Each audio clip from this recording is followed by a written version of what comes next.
देख जुबना का मेरे उभार, वो पापी जुबना का देख उभार, जैसे तुर्कों की फौज, जैसे दरिया में मौज, जैसे फुलवा खिले, जैसे लहसुन हिले, जैसे गद्दर अनार, मेरे जुबना का देखो उभार। आप इसको फहाशी कहेंगे। जोश से जो गाना लिखा वो तो बिल्कुल फहाशी की जद में आता है। आज की रात बहुत गर्म हवा चलती है, आज की रात न फुटपाथ पे नींद आएगी। कैफी आदमी ज़्यादातर अमली सरगर्मियों में वाबस्ता थे, शायर थे, सब कुछ थे, लेकिन कैफी जब ये किताबें और ये जाफरी के हवाले से हमारी मुलाकात हुई तो यहाँ जिस इलाके में हम थे, जहाँ ये मदनपुरा और ये शू वर्कर यूनियन थी, तो वहाँ कम्युनिस्ट पार्टी का भी एक यूनिट था और कम्युनिस्ट पार्टी के रीजनल सेक्रेटरी कैफी आदमी थे। अच्छा, ये जरा बताइएगा कि उस वक्त और कौन से सियासी लीडर थे जो पटेल के अलावा?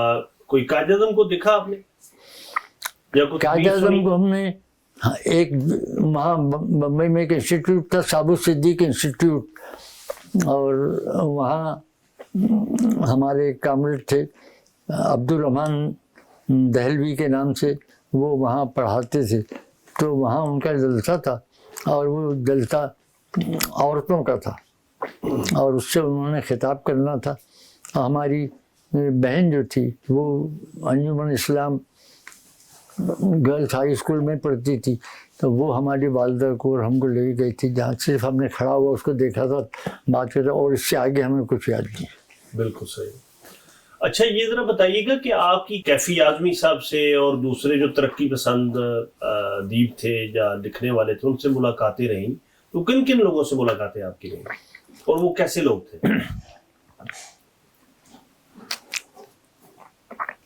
जैसा इससे पहले मैंने जिक्र किया आपसे कि सियासत से वाबस्तगी थी और अदब से दिलचस्पी थी, तो जब वहाँ उस दफ्तर में पहुँचे तो उन्होंने हमें मुकामी पॉइंट उनके बतलाए कि यहाँ से आपको ये मिलेगा। तो जहाँ पार्टी के दफ्तर से करीब, जो हमारी रहाइश के करीब, जहाँ हमने नाम बतलाया आपको, चौकी मोहल्ला, उसके करीब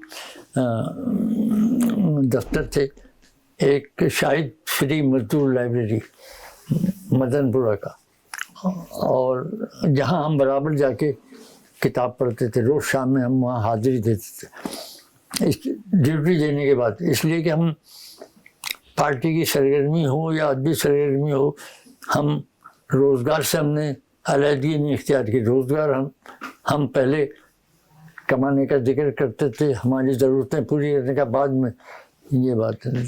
तो वहाँ से हम ये किताबें हासिल करते थे और वहाँ से पढ़ते थे। जरा सवाल को फिर दोहरा दीजिए। जी, मैं ये कह रहा था कि जो उस वक्त के जैसे कैफी आज़मी साहब थे या दूसरे लिखने वाले, तो उनसे किन किन लोगों से आपकी मुलाकातें हुई? तो जब हम वहाँ पहुँचे शायद फ्री मजदूर लाइब्रेरी में, तो वो एक कम्युनिस्टों की ट्रेड यूनियन सरगर्मियों का भी मरकज़ था, अदबी सरगर्मियों का भी मरकज़ था। और फिर उसी के साथ में जब मस्तान तालाब, जो हमारे चौकी मोहल्ला जहाँ हमारी पैदाइश थी, उसके बाद गली के कोने पे मस्तान तालाब के नाम से एक मैदान था जहाँ जलसे हुआ करते थे, उसी के साथ में जो है वो एक बिल्डिंग थी जिसमें शू वर्कर यूनियन का दफ्तर था, और शू वर्कर के यूनियन के दफ्तर में भी पार्टी की सरगर्मियाँ, ट्रेड यूनियन सरगर्मियाँ और सियासी सरगर्मियाँ होती थी। तो वहाँ हम इन लोगों से हमारी वाबस्तगी हुई। वो यूँ हुई कि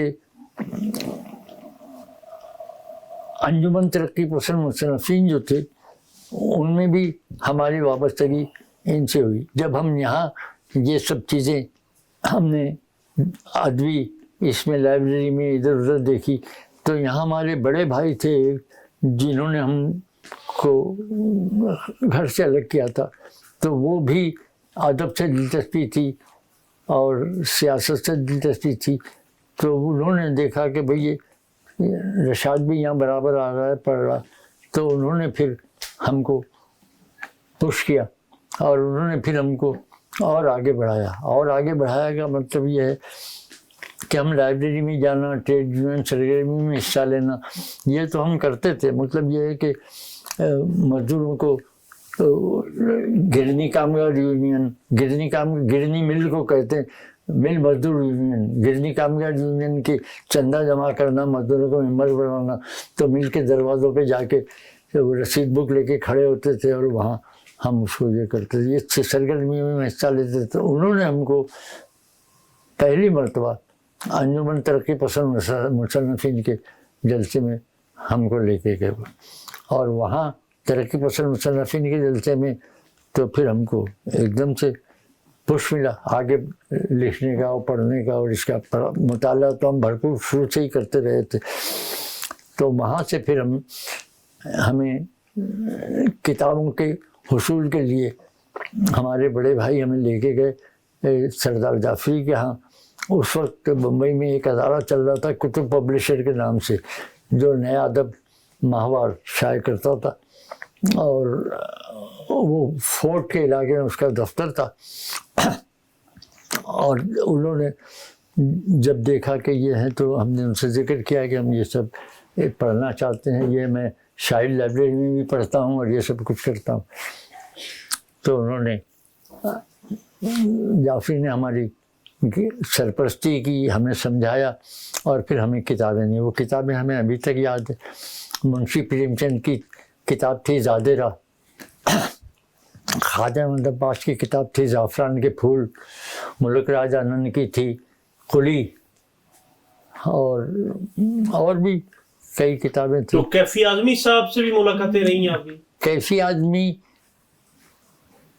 زیادہ تر عملی سرگرمیوں میں وابستہ تھے, شاعر تھے, سب کچھ تھے, لیکن جب یہ کتابیں اور یہ جعفری کے حوالے سے ہماری ملاقات ہوئی تو یہاں جس علاقے میں ہم تھے, جہاں یہ مدن پورہ اور یہ شو ورکر یونین تھی, تو وہاں کمیونسٹ پارٹی کا بھی ایک یونٹ تھا, اور کمیونسٹ پارٹی کے ریجنل سیکریٹری کیفی اعظمی تھے. کیفی اعظمی میں چونکہ وہ تمام خاصیتیں تھیں جو ایک بائیں بازو کے ورکر میں یا لیڈر میں ہونی چاہیے تھی. وہ ادب سے بھی وابستہ تھے, سیاست سے بھی وابستہ تھے, اور عملی سرگرمیوں سے بھی وابستہ تھے.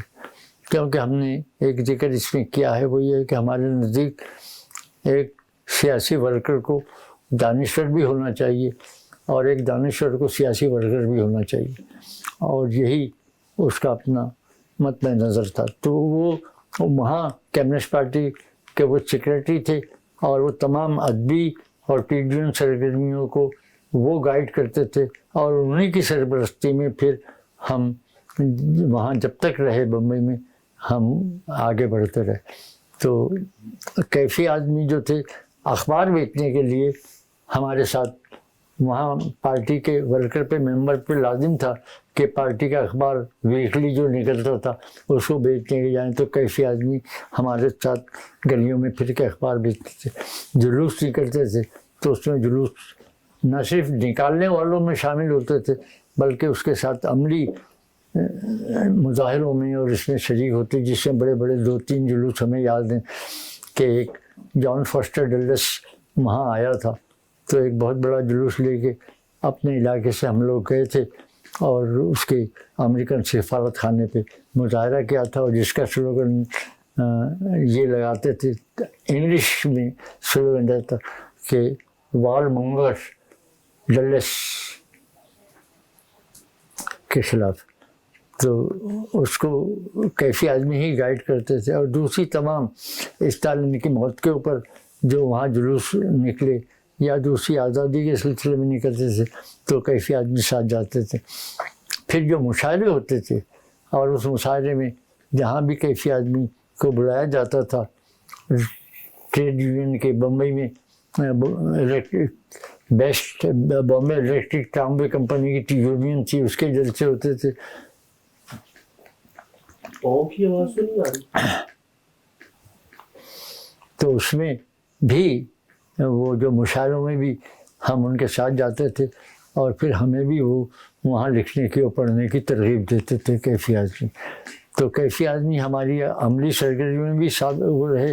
اور پھر بمبئی میں انجمن ترقی پسند مصنفین کی ایک کانفرنس 48 میں ہوئی تھی، اس کا پورا انتظام ان کے ذمہ تھا، جس کا ہم نے کتاب میں ذکر بھی کیا. اور اس کو نہ صرف اس کا انتظام کرنا، اس کے ایک ایک چیز کا، بندوں کو ٹھہرانا کہاں ہے، رکھنا کہاں ہے، کیا کرنا ہے کیا نہیں کرنا، تو اس میں بھی وہ شریک تھے. اس میں ہم بھی 48 میں اس میں بھی شریک تھے. اور ہم والنٹیئر میں تھے کہ جو سارے ہندوستان سے لوگ آتے تھے ان کو وہاں اسٹیشن سے لے کے ان کے مقام پہ پہنچانا. اچھا، کیفی اعظمی بطور انسان کیسے تھے؟ شاعر تو وہ بہت اچھا آدمی تھے. اچھا، ان کا کوئی جو کلام آپ کو جو کوئی بہت پسند ہو؟ بمبئی میں وہ شو ورکر یونین تھی جس میں الیکشن کے دوران میں وہیں پہ آ کے 24 گھنٹے ان کو رہنا پڑتا تھا. ویسے وہ رہتے تھے تو ریڈ فلیگ ہال میں ایک چھوٹا سا کمرہ ملا ہوا تھا اس میں، لیکن وہ وہیں رہتے تھے. تو بمبئی میں چھوٹے سے کمرے میں 8-10 آدمی ایک دوسرے سے لگ کے سو سکتے ہیں، ان سے زیادہ ہو تو رہ نہیں سکتے. تو وہ رہائش کی جو ہوتی ہے بمبئی میں عام طور پہ بھی، تو لوگ اپنی دری اور چادر لے کے سڑک پہ چلے جاتے ہیں اور وہاں سوتے ہیں. تو ایک دن رات بہت گرم تھی، گھر کمرے میں سو نہیں سکتے تھے، تو نیچے اتر کے روڈ پہ انہوں نے دری بچھائی اور وہاں. تو اس وقت انہوں نے اس پر ایک نظم بھی لکھی ہے جو بعد میں ان کی اس میں بھی بندے میں بھی آئی ہے. گرم ہوا. آج کی رات بہت گرم ہوا چلتی ہے، آج کی رات نہ فٹ پاتھ پہ نیند آئے گی. میں اٹھوں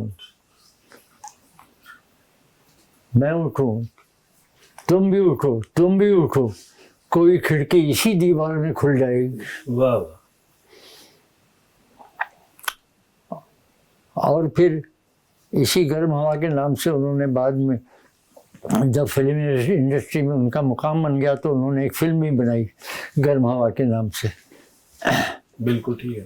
اچھا، تو فلم کی بات ہوئی اور بمبئی بعد میں ان کا 2-3 شعر ہمیں یاد آ گیا آپ کو.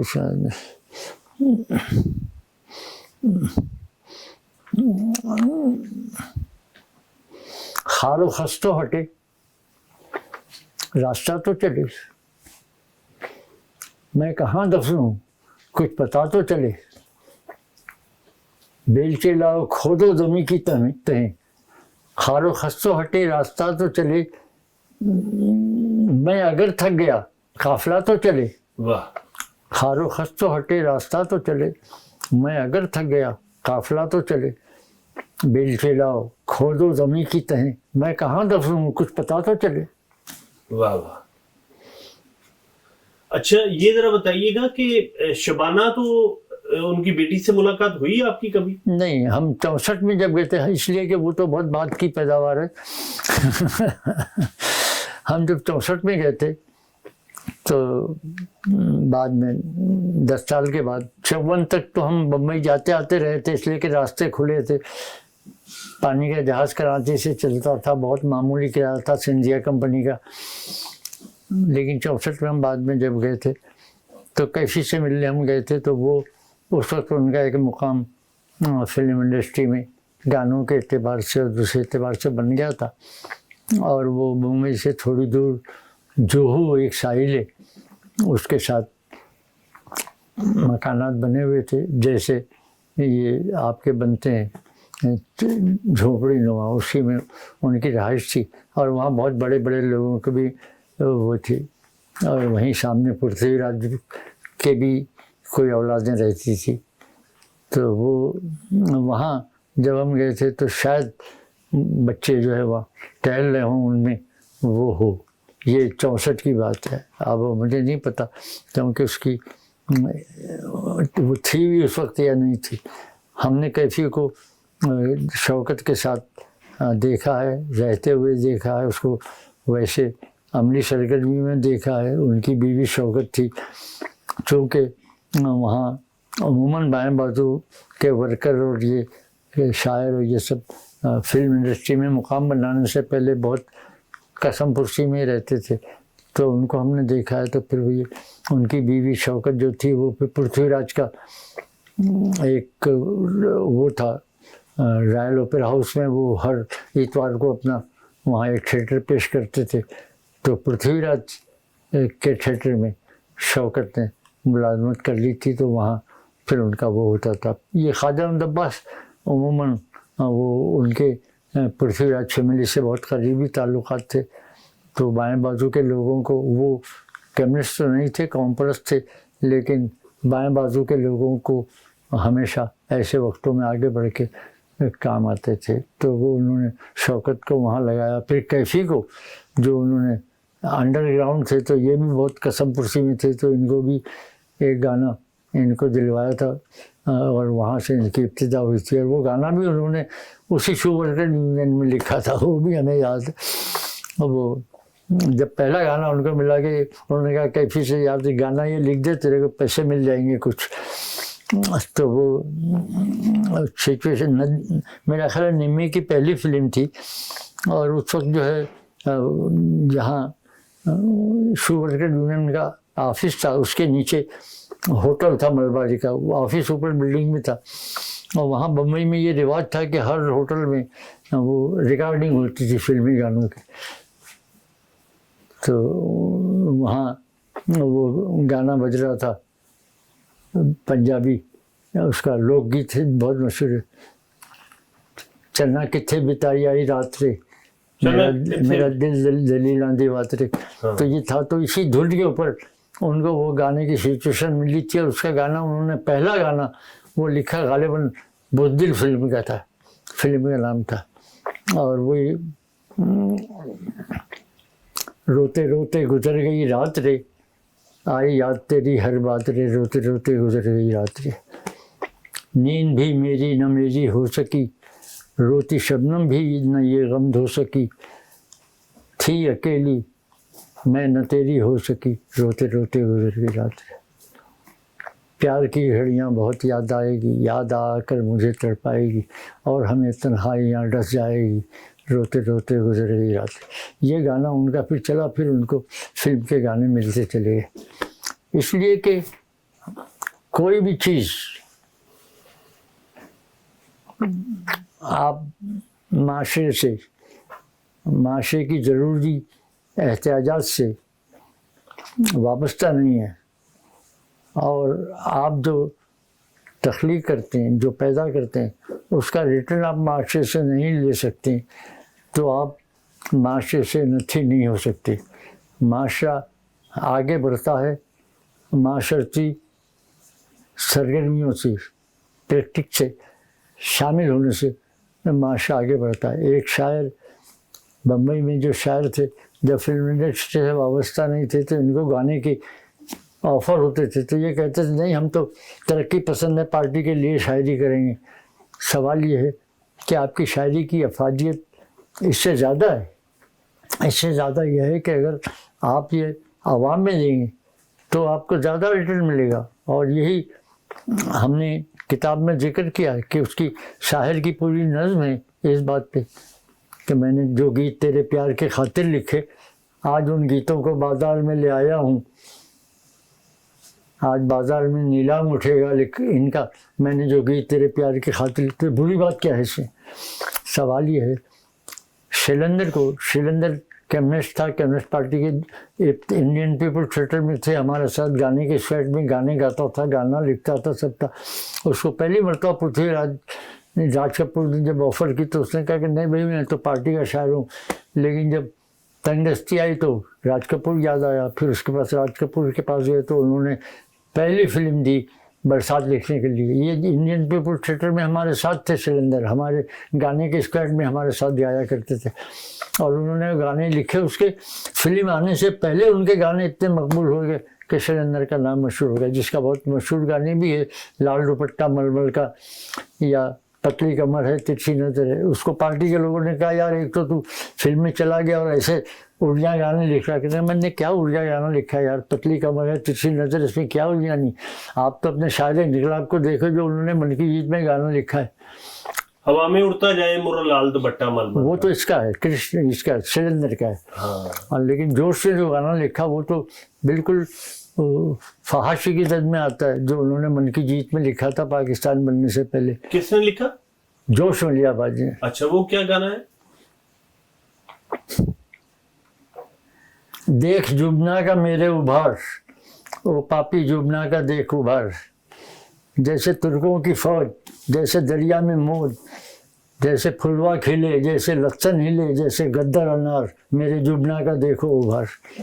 आप इसको फहाशी कहेंगे, फहाशी तो ये हुई है, लेकिन उर्दू अदब में भी अगर फहाशी की तारीफ करें तो आपकी उर्दू अदब की 75% शायरी फहाशी की जद में आ जाएगी और जिनसी हरासगी की जद में आएगी। जब गालिब कहता है कि कहा जो उसने मेरे पाँव दाब तो दे, असद खुशी से मेरे हाथ पाँव फूल गए, कहा जो उसने जरा मेरे पाँव दाब तो दे। रात के वक्त मैं पिए साथ रकीब को लिए आए हूँ यहाँ, खुदा करे पर ना खुदा करे कि यूँ। गालिब की और बहुत से अशार हैं, बहुत से लोगों के। मौलाना हसन मोहानी के अशार हैं। आज तक बावजूद अत्ताए इत्तिका हसरत मुझे, आज तक ऐदे हवस का वो ज़माना याद है। रात को चुपके से तेरा छत पे आना याद है, दुपट्टे को बल देना याद है। और मौलाना हसन मोहानी, हाजी गुलाम अली की गाई हुई गज़ल बहुत मशहूर है। नहीं और बहुत सी उर्दू शायरी तो आधे से ज़्यादा आपको इस फहाशी की जद में आएंगी जो ताया, और उसी फहाशी की जद में मिंटू ने सदा पाई, उसी फहाशी की जद में आई है।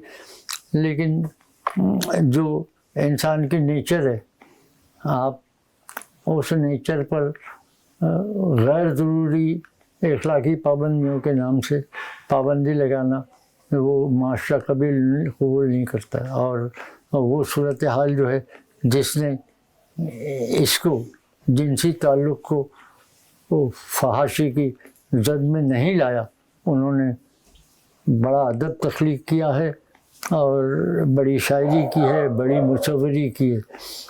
और ख़ास तौर से वो मज़ाहब जो जिन्होंने जिनसी ताल्लुक़ को अपने मज़हब का हिस्सा बनाया, तो वहाँ आप उनकी शायरी को देखें, वो आप उसको वहाँ उनका भगवान भी नज़र आता है। तो वो जमुना के किनारे जो है वो उनको छेड़ता हुआ नज़र आता है गोपियों को, और उनको आप फिल्म में भी दिखा सकते हैं। तो ये जो फिर उनके मजहबी जो इबादत गाहें हैं उनमें उसकी इख्तिलात के मनाजिर उन्होंने नक्श किए हुए हैं, जो मुंबई में एजंता में, एलोरा में और बनारस में सब जगह हैं। और उनका गाना और ये आज वो सारी दुनिया पर सबसे बड़ी इंडस्ट्री में समझता हूँ इंडिया की है।